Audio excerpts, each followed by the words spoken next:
चलिए मैं स्टार्ट कर रहा हूं आप लोगों का। आपको सीयूटी की फुल फॉर्म तो पता है ना सबको, क्या है?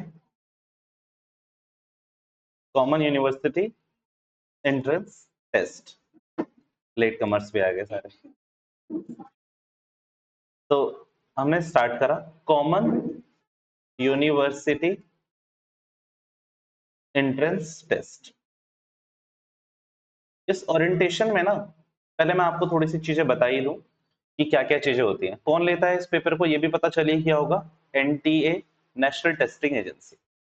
आप लोगों को एक और चीज बता दूं कि आप लोगों ने आज तक कोई भी एग्जाम कंप्यूटर बेस्ड तो नहीं दिया होगा, नहीं दिया होगा मेरे हिसाब से। ये पहला एग्जाम होगा आपके लाइफ का और आप सबको देना है, तो घबराना तो कुछ नहीं है, बस ऐसा ही होगा कि क्वेश्चन पॉपअप होंगे वहां पे और आपके पास क्या होंगे, 4 अवेलेबल ऑप्शंस होंगे, किसी भी एक को आपको टिक करना है, राइट। ये सारी चीजें तो मैं भी बताऊंगा। मैं आपको इन्फॉर्मेशन बुलेटिन ही पढ़ाने लाया हूँ सबसे पहले, राइट। ओके, आप लोगों के लिए ही है, आप लोगों को शेयर कर दूंगा आज मैं CUET under graduation 2026। National testing agency मैंने बता ही दिया, ये आपका पेपर लेने वाली है। इसमें विजन, ये हमें सब कुछ पढ़ने की जरूरत नहीं है, मैंने कुछ इंपॉर्टेंट पॉइंट्स आप सबके लिए ना हाईलाइट करके ऑलरेडी रखे हुए हैं, आपको बस वो चीजें पता होनी चाहिए। तो बस मैं वही वही चीजें आपको बताऊंगा। मुझे ये बताइए, ये दिख रहा है आपको? आपके पास पूरे 37 सब्जेक्ट्स थे, लेकिन आपको दिख रहा है ना वहां से, राइट। 37 सब्जेक्ट्स थे, जिसमें से 13 लैंग्वेज, 23 डोमेन सब्जेक्ट से और एक आपका जनरल एप्टीट्यूड फिक्स था। आपके मतलब ये कह सकते हैं एक लैंग्वेज चुनना कंपलसरी है, जो आप सबने कौन सी चुनी है? हिंदी वाला कोई? उर्दू? उर्दू क्या चुनी आपने? हिंदी चुनी है आपने? अच्छा, क्यों वैसे हिंदी क्यों लिया आपने? तो उसको ठीक भी नहीं करा अभी जब आपने वो खुली थी, तो इंग्लिश हिंदी रहने दी आपने, इंग्लिश नहीं चुनी आपने? अच्छा, आपने दोनों चुने? दोनों कैसे पॉसिबल है लैंग्वेज में? ये नहीं लिया आपने उसमें? आपके पास है, आपके पास इंग्लिश है, राइट। ठीक है, तो आपने क्या करा यहाँ पर, अब अगर दोबारा से करें तो आपने एक लैंग्वेज चुननी चाहिए थी और यहाँ से आपको 3 कोई डोमेन चुनने चाहिए थे और एक जनरल एप्टीट्यूड रहने देना चाहिए था। और ये थोड़ा सुनने में अटपटा है कि जनरल एप्टीट्यूड क्यों नहीं है, मेरे को दिखाना है एक बार आप अपना फॉर्म, राइट। चलिए, ओके। 13 इंडियन लैंग्वेजेस है भाई, उसमें से आप लोगों ने जिसने हिंदी चुना हिंदी, वरना इंग्लिश चुनते तो ज्यादा बेटर था, बट ठीक है, जिसने हिंदी चुना वो भी ठीक है। और आपके डोमेन सब्जेक्ट्स है, डोमेन में क्या क्या है बता दीजिए जरा मुझे। एक अकाउंट सबका है आप चारों का, और बिजनेस और इको, मैथ्स किसी की भी नहीं होगी। आ जाइए रितिका। ठीक है, रितिका ऐसा क्या लिखा है जो वहां कोने में रखें? अच्छा, ठीक है, बैठिए। तो हाँ रितिका, आपका लैंग्वेज क्या है? हिंदी वाला बस एक नैना ही है, नैना आप उनको चेक कराएगा। जनरल एप्टीट्यूड सबका होगा ना? आपका कैसे नहीं है? उसमें तो चॉइस ही नहीं रही होगी ना। जनरल तो वो कंपलसरी है ऑलमोस्ट। और डोमेन में आपका क्या क्या है फिर? इकोनॉमिक्स, अकाउंट्स और बिजनेस, ठीक है। ओके, ये चीज थी आपका। चॉइस ऑफ टेस्ट पेपर, आप कितने सब्जेक्ट चुन सकते थे? मैक्सिमम 5। अगर आपने हिंदी भी चुना है तो उससे कोई फर्क नहीं पड़ने वाला। कितने क्वेश्चन आएंगे पता है पर सेट से? पता चला अभी तक? 50। 50। और यानी कि वो पेपर होगा कितने नंबर का? 250 नंबर का, क्योंकि एक आंसर कितने नंबर का है? 5 का है, 5 नंबर का है। और नेगेटिव मार्किंग है। मेरे को लगता है आज तक लाइफ में आपने अगर कोई कंपटीशन नहीं दिया है तो नेगेटिव मार्किंग भी कोई चीज आपने आज तक नहीं सुनी होगी। क्या होती सुनिए? दिया है क्या? दिया है कोई ऋतिका सब पेपर? क्या? अच्छा हाँ, मैंने स्कूल स्कूल का अगर आपने कोई कंपटीशन दिया है तो वो एक अलग बात है। मैं आपको सिंपल बताता हूँ दिक्कत क्या है। आपके 50 क्वेश्चन है, हर क्वेश्चन कितने नंबर का है? 5 नंबर का है। लेट्स से कोई क्वेश्चन सेकंड था, उसमें आपको गट फीलिंग आ रही है कि शायद ये ए सही हो सकता है, बट अनफॉर्चुनेटली उसका कौन सा सही हो गया? बी। तो आपको 5 नंबर तो फॉर श्योर नहीं मिलेंगे, पर एक नंबर आपका कटेगा भी, एक नंबर आपका एडिशनल कटेगा। बट मेरी जो हमेशा से मेरी स्ट्रेटेजी रही है, क्योंकि हमारे जब सीए सीपीटी में भी हमने एग्जाम दिया था तब भी नेगेटिव मार्किंग थी, आप फॉर श्योर उस क्वेश्चन को भी अटेम्प्ट करो। अच्छा देखिए, बिल्कुल ही आइडिया नहीं है 5-6 क्वेश्चनों में तो वो बिल्कुल छोड़ दीजिए, पर उन 4-5 में से किसी भी 1-2 में लग रहा है ना आपको कि यार इसका ऑप्शन ये हो सकता है, तो वो कॉम्प अप हो जाएगा। लॉजिक मैं बता देता हूं। अगर मान लीजिए दो आपने 10 क्वेश्चन गलत अटेम्प्ट करे हैं, 10, उनमें से 2 भी सही हो गए, तो आपके नंबर कितने मिल गए आपको? 10। और गलत कितने हुए थे आपके? 8। तब भी आप फायदे में ही रहे ना 2 नंबर के। दोबारा रिपीट करूं? पक्का समझ आ गया ना? तो मतलब, और अब देखिए 50 में से 50 ही क्वेश्चन नहीं आ रहे हैं, तो फिर भगवान ही मालिक था, फिर कुछ भी करिएगा, फिर तो कोई भी एक वीडियो देख लीजिएगा कि कल के एग्जाम में सबका सी सी आंसर है जो बच्चे बताते। हाँ, तो वो कुछ भी कर सकते हैं फिर, ठीक है। हाँ, तो ओके, कंप्यूटर बेस्ड टेस्ट होगा, बताइए आपको, कोई भी पैनिक होने वाली बात नहीं है। हर सेशन के लिए आपको पता है टाइम कितना मिलेगा? 60 मिनट्स। 60 मिनट्स यानी कि आपका पेपर या तो पूरे 6 घंटे का होगा। अब डिपेंड करता है कि ये एक ही दिन है, अलग अलग है, मोस्टली एक ही दिन ही होते हैं या फिर 3-3 घंटे की शिफ्ट होती है, वो आपको देखना पड़ेगा, राइट। 50 क्वेश्चन है और हर टेस्ट पेपर कितने का है? 60 मार्क्स का। आपको और चीजें बता देता हूँ मैं, कुछ कुछ जो आपने पढ़ी हुई होनी चाहिए। इंस्ट्रक्शन, अब ये देखिए, सब तो आप भर ही चुके हैं एग्जाम फॉर्म आउट। आपकी एलिजिबिलिटी क्या होनी चाहिए? जैसे नितिन है हमारे पास, तो नितिन 12th पास है, तो आपको अलाउड है देना। आप चारों अभी पास नहीं है, पर अभी आपने एग्जाम दिया है तो आप लोगों को भी परमिट करा गया है। अब किसी के मन में ये है कि सेल सीयूटी पास हो गई, सीयूटी तो पास हो गई, बट अगर कंपार्टमेंट आ गई तो मतलब वो मौका मिलेगा देने के लिए, कोई दिक्कत नहीं है, राइट। तो आपका सीयूटी वो बर्बाद नहीं होगा, फी पेमेंट ये सब आप कर चुके हैं फॉर श्योर, तो इस सब चीजों में आपको कोई दिक्कत नहीं है। मैं आपको जो चीजें बताना चाहता हूँ कि अगर कोई आपको दिक्कत है तो इस वेबसाइट पर आप लिख सकते हैं या फिर इस पे कॉल कर सकते हैं, बट अब नहीं होनी चाहिए। एनटीए के बारे में बोला हुआ है, वो सब मुझे कुछ नहीं बताना, आपका रोल ऑफ एनटीए सब कुछ नहीं बताना। आपको एक बात बता दूं मैं, मीडियम ऑफ एग्जामिनेशन सबने सही चुना है ना? इंग्लिश ही चुना है ना? हाँ राइट, कोई कोई उसमें वहां पर अकाउंट्स के क्वेश्चन अगर हिंदी में आ गए गलती से भी, तो आप लोग नहीं करने वाले फिर। नहीं, हिंदी के तो कर ही लोगे ना, हिंदी का हिंदी में आ रहा है ना, नैना की, राइट। सो ओके, 50 क्वेश्चन है, ड्यूरेशन ऑफ 60 मार्क्स है, फिर से बता दिया है। 5 मार्क्स के सही आंसर है, नेगेटिव मार्किंग होगी 1 मार्क्स की। एमसीक्यू बेस्ड क्वेश्चन होंगे, मतलब कुछ भी लिखना नहीं है। पर एक बात बताऊं, अच्छे खासे लंबे चौड़े क्वेश्चन बनाने की ये दम रखता है, मतलब ऐसे क्वेश्चन जिसमें थोड़ा सा दिमाग हो। अगर आप चारों मेरे से पढ़े हुए हो 12th में, सचिन आपने भी कंपनी अकाउंट्स तो पढ़ी होगी, याद है वो कैपिटल रिजर्व एक छोटा सा मुद्दा हुआ करता था, तो उसका क्वेश्चन 5 नंबर में पूछा जा सकता है। आपको सारी जनरल एंट्री नहीं करनी, पर वर्किंग करनी है और जनरल उस कैपिटल रिजर्व का आंसर आपको देना है। वैसे बहुत छोटे छोटे क्वेश्चन भी आते हैं, मतलब एक क्वेश्चन तो मैं अभी आपसे पूछ लूंगा और अभी बता दूंगा। In case partnership deed is silent, मैंने आप सबको पढ़ाया हुआ है, in case partnership deed is silent, what will be the rate of interest on drawing? 6%। सारे गलत, सारे फेल, वो इंटरेस्ट ऑन लोन का था। अच्छा हाँ, अब रिजल्ट आ गया रितिका, देखा आप लोगों ने क्या गलती करी आप लोगों ने? यही पैनिक रिएक्शन आपका भी होगा वहां पर। ये पिछले साल के पेपर पे था ये वाला, कि in case of partnership deed is silent, what is the rate of interest on drawing? आप सबने क्या बोला अपने मुंह से? 6%। मैं ये यकीन के साथ बोल सकता हूँ आप लोग पेपर में भी 6% करके आओगे। थोड़ा सा कूल डाउन करना सीखो अपने आप को कि कैसे देना है। ये आपका जिंदगी का पहला ऐसा पेपर है जो आपके स्कूल की तरफ से नहीं हो रहा है, ये आप इंडिपेंडेंट सेल्फ देने जा रहे हो, और मेरे ख्याल से पहला ऐसा पेपर होगा जो आप घर की ड्रेस में देने जाओगे, राइट। तो थोड़ा सा अच्छे से दीजिएगा, कंप्यूटर में देंगे पहली बार, इट्स नॉट अबाउट प्रेशर, थोड़ा सा ना काम डाउन होकर करिएगा। अभी इंटरेस्ट, ऐसा कोई बच्चा नहीं जिसको नहीं पता ये वाली बात आप में से, कि इंटरेस्ट ऑन ड्राइंग अगर डीड साइलेंट है तो जीरो होगा, कुछ नहीं होता है। ये इंटरेस्ट ऑन लोन का रेट है 6% पर एनम, पर आप सबने गलती करी और सबने चिल्ला के बोला 6% पर एनम, तो थोड़ा सा वहां पर इस चीज को ध्यान रखना है। ओके, अगेन बता दूं, जितने ज्यादा अच्छे नंबर यहाँ पर आएंगे उतने जल्दी वहां की कट ऑफ ब्रेक होगी। अगर आप सीयूटी का एग्जाम दे रहे हैं सचिन, और आप 11th 12th में आपने थोड़ी मेहनत करी हुई है, मतलब मैं अपने ऊपर भी ले रहा हूँ, अगर आपने 11th 12th में थोड़ी सी मेहनत करी हुई है, बाकी बाकी बची हुई कसर हम इस 1-1.5 महीने में पूरी कर देंगे फॉर श्योर। आपको एक अच्छा कॉलेज मिलने से कोई नहीं रोक सकता।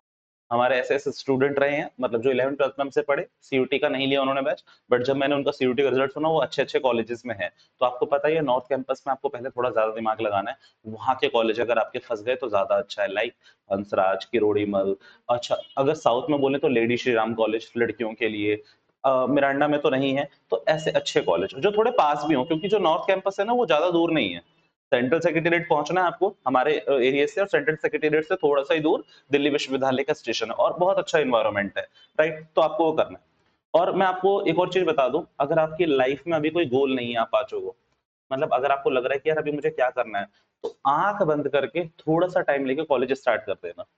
मतलब लेट्स से जब आपके पास रहती है, आपके पास अभी ये नहीं है कि मुझे क्या कोर्स करना है, तो आप पूरा फोकस प्लीज 1-1.5 महीना पूरा लगाइए सीयूटी पे। अपने मन में लाइए कि मुझे एक अच्छी परसेंटेज क्रैक करनी है और एक बहुत अच्छा कॉलेज आपको लेना है। और पता है, कॉलेज की फीस भले ही कितनी भी हो, I have no idea of now, मैं नहीं बताऊंगा कि मुझे क्या आइडिया है क्या नहीं, मुझे नहीं है उसका आइडिया सच में, तो मैं क्या ही बोलूँ उसके लिए। बट मैंने स्कॉलरशिप्स के बारे में बहुत सुना है, तो आपको वहाँ स्कॉलरशिप मिलती है, अगर आप अच्छे स्टूडेंट हैं, आप वहाँ पर टेस्ट अटेम्प्ट करते हैं, तो वो आपको ना बहुत निल रेट पे आपका हो जाएगा वो कोर्स भी पूरा। और वहाँ से ना आपको एक और चीज़ बहुत सीखने को मिलेगी, पर्सनैलिटी डेवलपमेंट, जिसकी मैं बहुत बात करता भी था आपकी क्लास में। मतलब वहाँ आपको पता चलेगा कि वहाँ पर एक ही शहर के नहीं, एक ही शहर में 50, 10, 15 जगह के लोग आए हुए हैं। मतलब 28 स्टेट्स है ना हमारे, सबके लोग वहाँ पर आके पढ़ रहे होंगे आपके। तो आपको बहुत डाइवर्सिफाइड नेचर मिलेगा, डाइवर्सिफाइड बिहेवियर मिलेगा, और ये बहुत अच्छी चीज़ है। और दूसरा एक और क्या है, अगर आपके पास कोई मतलब मान लीजिए कोई प्लान है भी नहीं, और आपने 3 साल की बीकॉम या बीकॉम ऑनर्स कर ली, तो वहाँ भी प्लेसमेंट होती है आपकी, वहाँ से भी सीधा डायरेक्ट प्लेसमेंट होती है।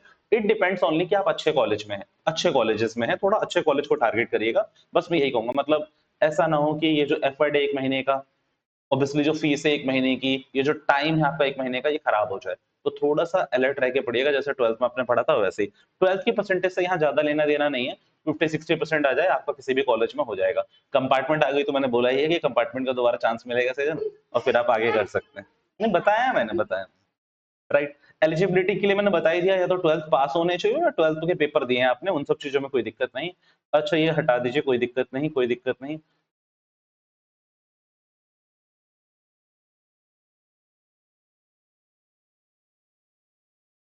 अच्छा एक और चीज़ बता दूँ, वैसे ऐसा होना नहीं चाहिए। आप लोगों ने दिल्ली का ही भरा होगा एग्जामिनेशन सेंटर, बट किसी वजह से ऐसा हो सकता है, 1% चांस है कि आपको बुलंदशहर भेज दिया जाए, आपको कहीं बाहर भेज दिया जाए। तो वो डिस्क्रिप्शन एनटीए ने अपने पास रखी हुई है कि अगर हमारी सीट फुल हो गई तो in case we can do that, आपके एडमिट कार्ड पे अलग वो आ सकता है। वो आपको लिख के दे रखा है उन्होंने, देखिए मैं आपको दिखा देता हूँ। Through every effort will be made to allot a center in one of the cities selected by the candidate. The NTA reserve the right to allot a center in a city other than the candidate choice. तो आप समझ गए कि अगर मान लीजिए सेजल ने यहाँ का भरा हुआ है दिल्ली का और इनका आ गया लद्दाख, तो हो सकता है, इट्स पॉसिबल। तो लद्दाख तो अच्छा है ना, लद्दाख तो अच्छा है, स्कूटी से जाएंगे आप अपने लद्दाख, बट आप पर आपका कोर्स पूरा नहीं हो पाएगा, क्योंकि जिस स्पीड से आप चलाएंगी तो आपको आज ही कल में निकलना पड़ेगा, राइट। तो ये आपका हो सकता है कि डिफरेंट उसमें हो जाए, राइट। तो ये दिक्कत नहीं है, ये मैं आपको सारी चीजें बता दी। मैं आपको जो लास्ट चीजें बताना चाहता हूँ, हाँ जी, ये सारी चीज़ आपको लेके जानी है, आपको पता है नहीं पता, आपको प्रिंट कॉपी लेके जानी है अपने एडमिट कार्ड की, राइट? और साथ ही साथ आपको क्या करना है, clear print out A4 size में लेके जाना है, मतलब रंग-बिरंगा मत कराइएगा, ब्लैक एंड व्हाइट भी चलेगा बट आप देख लीजिएगा। सिंपल ट्रांसपेरेंट बॉल पेन, मतलब अब ये जैसे कुछ लोग नहीं होते, जैसे एक वैसे वो शक्ल लगा बुम-बुम की पेंसिल रखी रहती है, तो वो सब नहीं, एक चुपचाप एक बॉल पेन अच्छा सा लेके जाइएगा। एडिशनल फोटोग्राफ भी लेके जानी है आपको, इसके बिना नहीं। एडिशनल फोटोग्राफ पता है ना ये चीज़ होगी, एक फोटो लेके जानी है, वहां पेस्ट होगी, वहां पर पेस्ट होगी जहां पर आपका 12th में भी तो साइन करा होगा आप लोगों ने, शीट आई होगी ना, पर उसमें आपकी फोटो ऑलरेडी प्रिंटेड होगी, इसमें आपको खुद से पेस्ट करनी होगी। तो इसीलिए लिखा हुआ है कि additional photograph same as uploaded on the online application form. जो उसमें शक्ल दिखाई है ना, वही शक्ल उस फोटो में भी हो, ज्यादा अलग ना हो जाए, क्योंकि वरना बहुत ज्यादा फर्क आ रहा है। To be pasted attendance sheet में भरी जाएगी। और कोई भी ऐसी आईडी लेके जानी है जिसमें आपकी फोटो लगी हो। आधार कार्ड है आप लोगों पे? नहीं है, स्कूल का आईडी है, उसमें फोटो होनी चाहिए, पैन कार्ड है, ये सब चल जाएगा, जो भी आपको देखना है देख लीजिएगा। सारी चीजों के ऑप्शन दे रखे हैं। लास्ट में तो इन्होंने ये तक बोल दिया कि भैया देखो आप ज्यादा कुछ नहीं है ना, तो क्लास 12th में पेपर दिए होंगे तो उसी का ले आना, उसी का ले आना, अगर कुछ भी नहीं है तो बाकी ये सब छोड़ दीजिए। अच्छा ये देखिए, मैं क्या बोलूँ किसके लिए, कोई डायबिटिक पेशेंट है तो उसके लिए अगर उसको समय समय पर कुछ शुगर टैबलेट खानी है या बनाना खाना जरूरी है तो वो लेकर जा सकता है। मतलब सारी चीजें लिखी हुई हैं आपके बुलेटिन पे। डन है मेरी बात? अच्छा, 60 minute duration of each test paper, injustice है वैसे तो। आपको 80 नंबर के लिए 3 घंटे मिलते हैं नितिन। क्या कैसे? सीबीएसई में 80 नंबर के लिए कितने घंटे मिलते हैं? 3 घंटे। पर वहां लिखना पड़ता है ना ज्यादा, यहाँ पर ज्यादा लिखना नहीं है। यहाँ 5 नंबर का ये क्वेश्चन आया हुआ है कि interest on drawing in case of DD silent तो क्या होगा। तो वो उसके लिए 5 मिनट आपके लिए मतलब नहीं मिलेंगे आपको इतना टाइम, आप उसके लिए एक 10 सेकंड बहुत है उसको टेक करने के लिए। तो वो सब चीजें हैं, राइट। अच्छा शिफ्ट होंगी मल्टीपल, ऐसा नहीं है कि जो नैना की शिफ्ट होगी वही सोफिया की भी होगी। इट डिपेंड कि क्या चीजें हैं, और सेम नहीं पड़ेगा ऐसा कोई जरूरी नहीं है। ये सारी चीजें आपको बस मुझे बतानी थी, थोड़ा सा याद रखिएगा, कुछ भी ऐसी हरकत मत करिएगा। अच्छा एक और चीज बतानी थी, 2 घंटे पहले पहुंच जाइएगा। अब 2 घंटे पहले देखिए उन्होंने लिखा हुआ है, मैं चाहूंगा कि आप भी पहुंच जाएं, हमें कोई फर्क नहीं पड़ता। दिल्ली के ट्रैफिक की कोई बात की कोई वो नहीं है, मतलब कभी भी कितना भी लग सकता है। तो बी ऑन टाइम, अच्छे से पहुंचे वहां पर। और हाँ, यहाँ पर ना एक ड्रेस कोड भी है, मतलब अगर कोई ज्यादा फुल वुल पहन के ना जाए।